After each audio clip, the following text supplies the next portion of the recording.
Hello, friends. Welcome to Bronx Tales with your host, Bronxy B, and me. I'm Logan. Thank you for being here. I was going to talk about the first half of the Dylan Mortensen Gooch interview that we went through yesterday on last night's live. However, I'm going to save it and just do a recap tomorrow on our live, kind of go over what we've already discussed, more things that I found, and then tomorrow night's live, we'll go into the second part of her interview and a few other things that I have for tomorrow. So for today, I'm not going to do a recap. I'm going to talk about some other things that I found interesting recently. It seems like all these new things are coming out back to back to back to back to back, and we need to talk about them all. So let's go. Dylan Mortensen did another interview with Detective Lake, I believe his name is. They mentioned that it was about her fifth or sixth interview. This took place on December 30th of 2022. I just find it interesting that Dylan continues to mention who she thinks the suspect would have been. As you recall, she did say that the perpetrator was 3 feet from her face, although I don't think she knows how far or close 3 feet actually is. But she did say a perpetrator was really close to her. She saw them. They did have a balaclava on, but she saw their face. So I'm not understanding why the person she continues to mention that she believes is the suspect continues to get pushed aside, swept under the rug, and not talked about at all. They continue to bleep this person's name out, so I'm not even sure who it is that she's talking about. But again, I'm not sure why they continue to dismiss every time she says this when she's the only person that saw him. Gotta follow that narrative. Birdie recently had somebody on his channel, and they were talking about different noises that the thud at 417 could have been. And the person he had on his channel had an interesting thought that maybe it was a person jumping off the balcony. What the hell was the thud at 417? I have not heard anybody say, well, what if it was somebody jumping off the balcony? Call in inspired this entire stream. He brought up somebody jumping off the balcony, leading to 2 broken feet, leading to an injury that doesn't match a car accident. And then when they are at the hospital, the FBI gets involved. That would be a thud. You could probably break both of your feet. I was just mind blown. Again, taking how long for somebody to suggest, well, what if the thud is somebody jumping off of the balcony? I have not stopped thinking about this jump off of the balcony. Like if you were to put yourself in somebody's shoes that jumps off a balcony and then you're hobbling to the car, it's like the perfect amount of time to get to that car and then speed off. Yep. Is that something that you had thought about before, or can you kind of take us back to the beginning when you had this thought? Well, I guess originally where I came up with that idea from was when I first heard about him and the fact that there was no car accident that lined up with that evening. Trying to fit that into the puzzle that is this case. You know, how does somebody break both legs or feet, whatever, and have injuries that don't seem to be consistent with a car accident? So much so that the emergency room people call the FBI about it. And I'm like, okay, so how do you break your legs without being in a car accident? And the only thing I could come up with was jumping off of something or falling off of something. And there's just so much about this case that doesn't make any sense. That locked room on the first floor, the way the cops act when they first show up, it just doesn't make any sense to me. And then that extra person that went to the emergency room and was violent, you know, how do all those pieces fit together? And then there was that thud. Just couldn't come up with a different explanation other than this person jumped off. And then there was that line from Steve G about you didn't have to go upstairs. It just was like dots connecting. If you recall, there was a person who Pav mentions quite a bit by the name of Mowich, who went to the hospital, the ER, with 2 broken legs and what looked like cut marks all over his body while wandering in a field, basically delirious and pretty much dying. When he went to the ER, the doctor thought that the wounds were strange, actually thought this could be a suspect, took the person's DNA, which was Mowich, and sent it to the FBI however, didn't want to be identified. The doctor was too scared to identify themselves when providing this information, which I find interesting. Now, the thought that the person had that was on Birdie's channel was that maybe it was Mowich, and maybe he jumped off the third-story balcony, and that's how his legs got broken.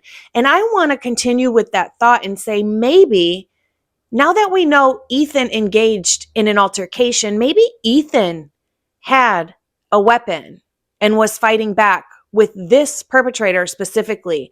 And maybe that's who Murphy was chasing as he moved out from the house, as Dylan put it, as Murphy's bark sounds to be outside and possibly chasing a person. Maybe that was Mowich. Maybe that's how his feet got broken. And also, we know they tested the DNA as far as finding out if it's male or female. We know it's an unknown male. However, we also know that one of the DNA ethnicity was not any common ethnicity as far as white, African American, Hispanic. But we do know that Mowich is Native American. So maybe Pav's onto something here, for real, for real. But yes, the ER doctor thought this person was the perpetrator, so much so that the doctor submitted the DNA to the FBI and wanted to remain completely anonymous. That's how much he thought this was the perpetrator, that Mowich was the perpetrator. It was said he got in a car accident and that's how he ended up so cut up with broken legs, but a lot of people don't believe that. Another tidbit of information that we have found out recently through Truth and Transparency is that Corbin Smith had his body camera on, and when he came into the house, it wasn't redacted that Dylan's light was on. Dylan's light was left on, and her door was open. It's safe to say, or I could assume, that Dylan's light was turned on by Dylan, not by anybody else. If you're so terrified that a perpetrator is in your house, why would you turn the light on? That would only bring attention and show that you're in the room. But more so, if her light was on the entire time, which is possible since we know she never went to sleep, a perpetrator who's not comfortable in the house and wouldn't enter a home that has bedroom lights on and all the other lights they had on. That's what makes me think this is definitely a strategic planned attack, a hit, and done by more than one person, rather than one random weirdo that's never had contact with anybody there, the house, or anything. And the first time committing a crime like this, not possible. But that's an interesting tidbit, that Dylan's bedroom light was actually on. Just think about that.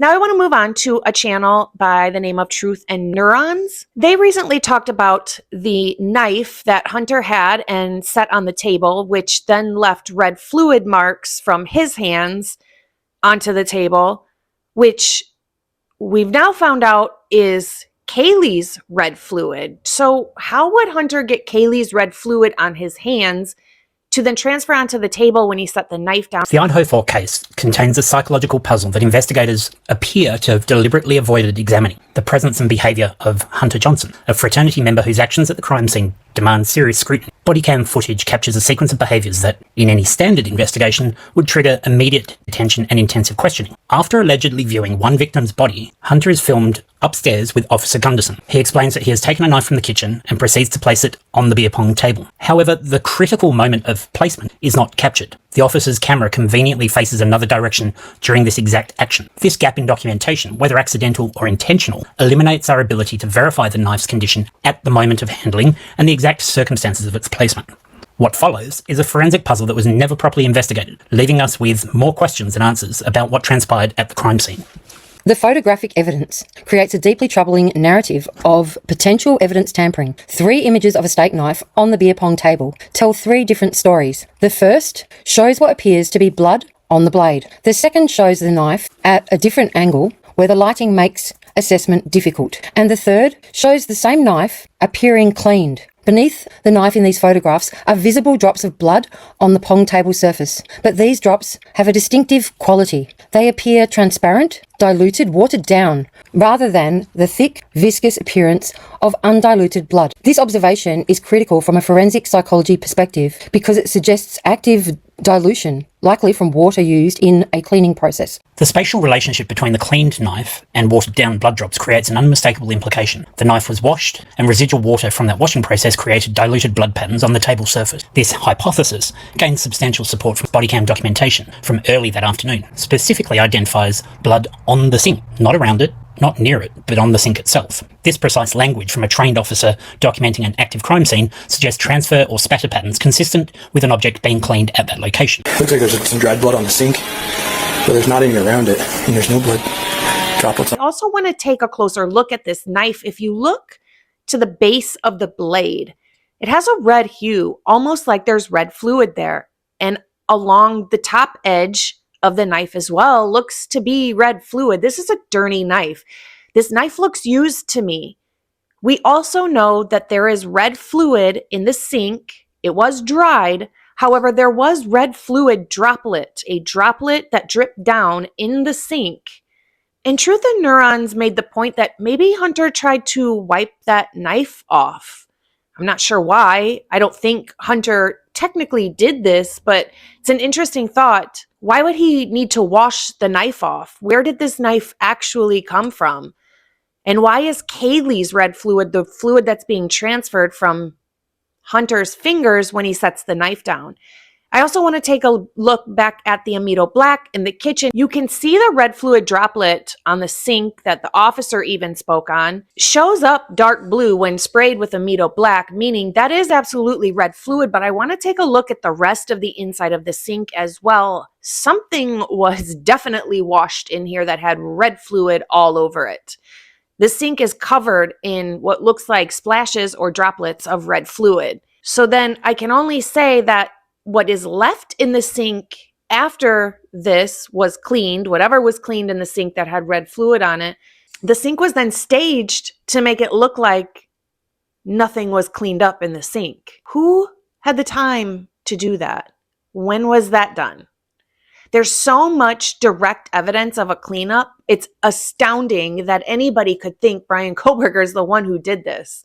He would never take the time, in my opinion, on a first off random crime to hang around and clean up, knowing that there's other roommates in the house that are awake and alive that you run into and don't even speak to or touch or anything. You just leave them.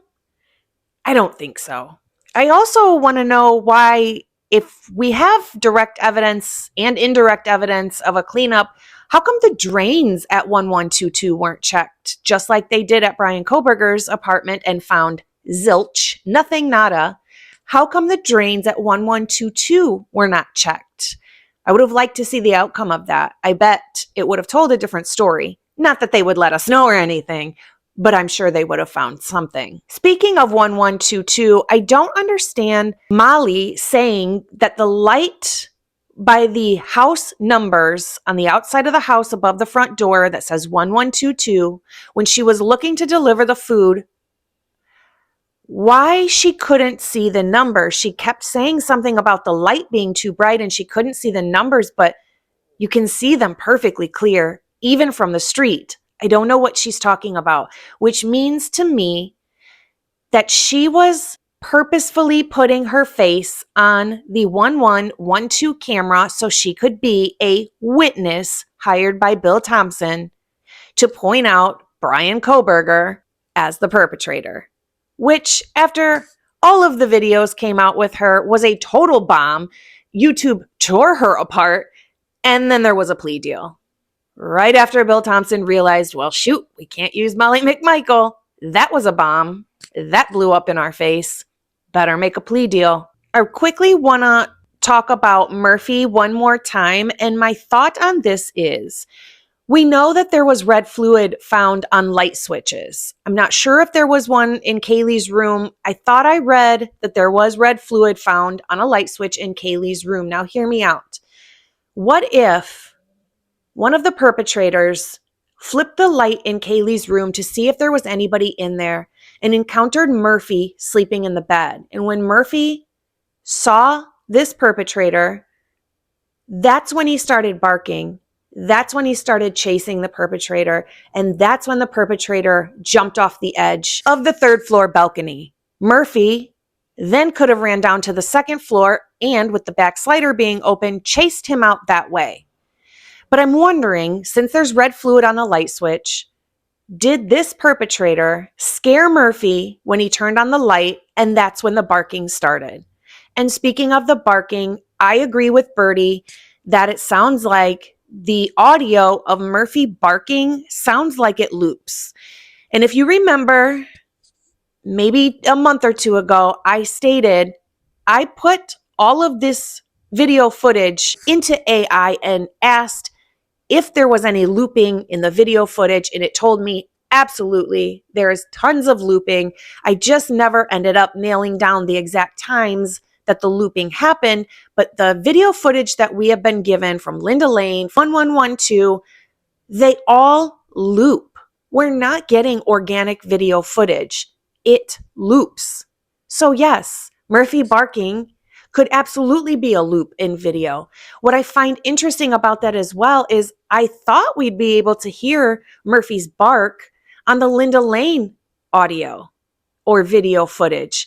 And if you go to the same time that Murphy starts barking on the 1112 video footage, which is 4:17 in the morning, 4:17:26, I believe to be exact. If you go there on Linda Lane's video footage, you don't hear Murphy at all. I figured it would be close enough since I can hear the dog barking 6 streets over from where I live every time they're outside.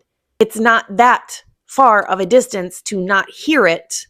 I figured it'd be close enough. You should be able to hear Murphy barking, especially when he's outside, and especially when it's that loud on 1112 footage as well. Now, Birdie and his guest also made another really good point, is the audio we hear in some of the footage seems to change a lot. There seems to be a lot of white noise, which you don't get from Ring cameras or light bulb cameras. Those cameras don't sound like that or shouldn't sound like that, which makes me think a lot of this video footage is edited, added.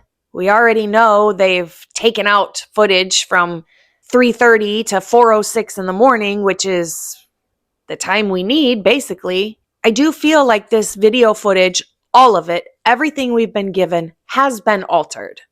I quickly want to touch again on the red fluid on the stairwell going from the first floor to the second floor. It was Ethan's red fluid mixed with unknown male red fluid on the handrail.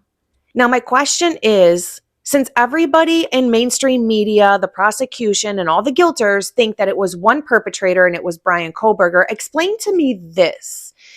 If it was one person and that one person had just unalived Ethan and Xana, since according to them, Xana was unalived first, Ethan was last, wouldn't there be a mixture of red fluid with the unknown male DNA, Ethan and Xana? The fact that Xana's red fluid isn't mixed in there as well tells me Ethan and Xana were unalived by 2 different people, not the same person. Real quick, we're going to switch over and I want to show you a quick video from Miss Potts. Her channel will be linked in the description box below. So she sent over a FOIA request just asking for information on Bryan Kohberger himself. And the response she got was really interesting. Now, she has never believed that Bryan Kohberger or anybody else is in WITSEC on a watch list or the confidential informant angle, but the response she got was quite interesting. I'll play it for you now. They're telling me that the records on third-party individuals that I requested are categorically denied. I didn't request third-party records in my FOIA. So, just wanted to clarify that. Next, additionally, the material that you requested is located in an investigative file, which is exempt from disclosure pursuant to 5 USC, blah, blah, blah, blah, blah, blah. Exempts from disclosure are records or information compiled for law enforcement purposes, but only to the extent that the production of such law enforcement records or information could reasonably be expected to interfere with enforcement proceedings.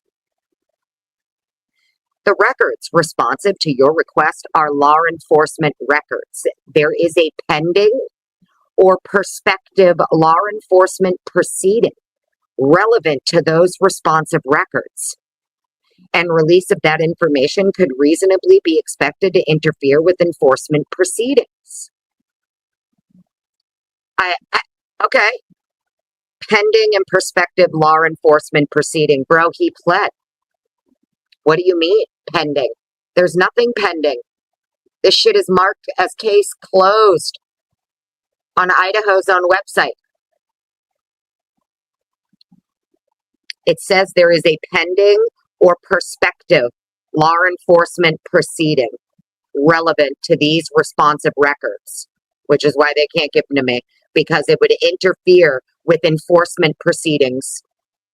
So, and then it says, please read the enclosed FBI FOIPA addendum for additional standard responses. Okay. We have part 1 of the addendum, part 2, part 3.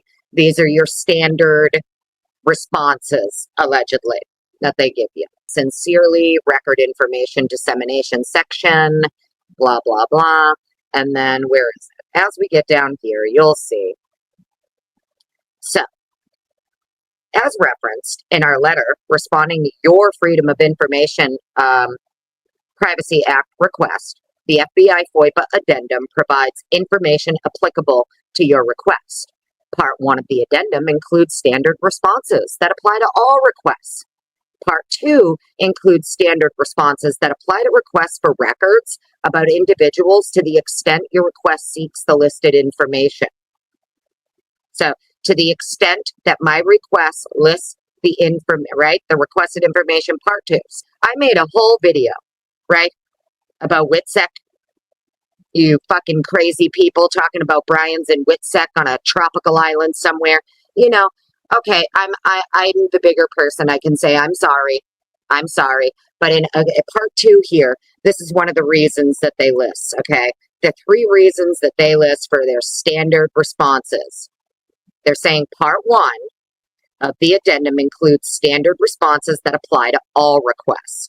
Part 2 includes standard responses that apply to requests for records about individuals to the extent your request seeks that listed information.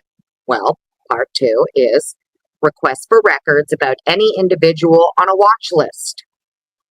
The FBI can neither confirm or deny the existence of any individual's name on a watch list pursuant to FOIA exemption B7E. Okay? This is a standard response and should not be read to indicate that the watch list records do or do not exist, meaning we can't confirm or deny shit, but these are the 3 reasons they give me.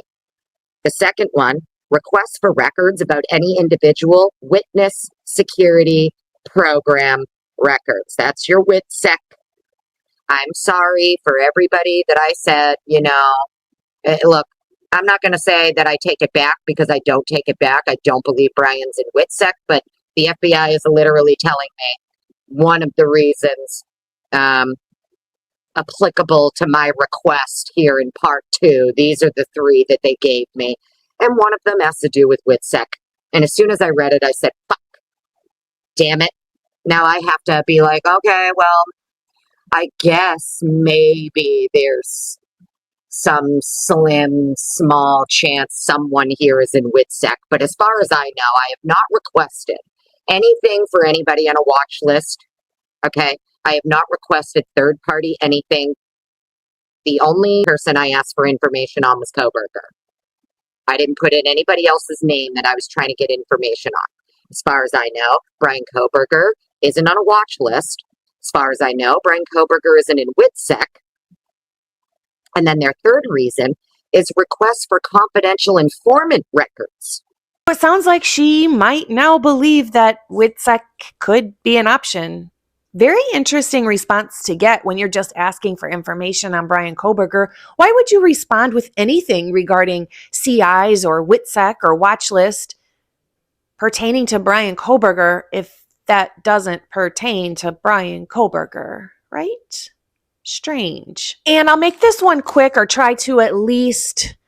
I received a comment. It's very long, but it's very interesting and grabbed my attention, so I started digging into it today. The comment says, if you recall, 620 Ridge Road was blurred out by Google almost immediately after we heard the suspect vehicle on Walenta and Ridge. I think when Tesdall left King Road neighborhood at 3:58 20 seconds, headed south on Walenta, that he went to 620 Ridge Road. If you look up the owners of 620 Ridge Road and their positions within the community and the University of Idaho, it's not a stretch to think that MPD used their property as a lookout or observation point. That high point on Ridge Road makes the entire King Road neighborhood look like a bowl-shaped echo chamber. So I did look into this, not just the two people that are associated with 620 Ridge Road, but some other people that have been associated with 620 Ridge Road as well. And the things I came up with very quickly are fitting, I guess, to the narrative. Nearly all of them came up with connections to the University of Idaho as far as employment, but nearly all of them came up as connections with Freemasons in Moscow as well. If you look at the property and you look at where some of the lights are coming from, it's possible that 620 Ridge Road was used as maybe a lookout point, since the people associated with the address seem to be associated with the university and everything else going on in this case. It's a possibility. It's an interesting angle, and I'd like to dig into that deeper, but I just wanted to show you or tell you what was brought to my attention that I found a little bit interesting today. Other than that, guys, that is what we have for you today. Do something nice for yourself. Be kind, but more importantly, be kind to your animals. Bye, guys.